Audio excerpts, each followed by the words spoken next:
বিএনপিতে বহু মুক্তিযোদ্ধা আছে, সারা বাংলাদেশে ছড়িয়ে আছেন, যারা অনেক এই 15টি বছর তারা কিন্তু স্বৈরাচারী হাসিনার ক্ষমতায় থাকার কারণে মুক্তিযুদ্ধের চেতনাকে বিক্রি করার কারণে সত্যিকারের মুক্তিযোদ্ধারা কিন্তু অবহেলিত হয়েছে। তারা সরকার থেকে কোনো ভাতা পায় না, তারা সরকার থেকে কোনো সুবিধা পায় নাই, কারণ তারা জাতীয়তাবাদী আদর্শে বিশ্বাসী ছিল। আজকে বাংলাদেশে সেই সময় এসেছে যখন দল মত নির্বিশেষে মুক্তিযোদ্ধাদেরকে সম্মান দিতে হবে। বাংলাদেশের স্বাধীনতা এবং সার্বভৌমত্ব সুরক্ষিত করতে হলে বাংলাদেশের ৭১-এর মুক্তিযোদ্ধারা আর দ্বিতীয়বার জন্ম নেবে না।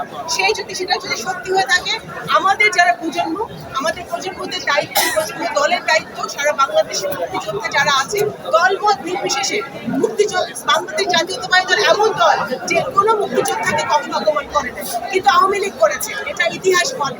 সুতরাং বাংলাদেশ জাতীয়তাবাদী দল সকল মুক্তিযোদ্ধাদেরকে দলমত নির্বিশেষে, ধর্ম বর্ণ নির্বিশেষে সম্মান দেবে, এবং সেই প্রত্যয় দিয়ে কিন্তু আমাদের চেয়ারম্যান দেশনেত্রী বেগম খালেদা জিয়া এবং ভারপ্রাপ্ত চেয়ারম্যান জনাব তারেক রহমান সাহেব সেই প্রত্যয় নিয়ে দেশ পরিচালনার জন্য কাজ করছে এবং দল পরিচালনা। জীবনের সাথে চলে hi-fi all time healthy life.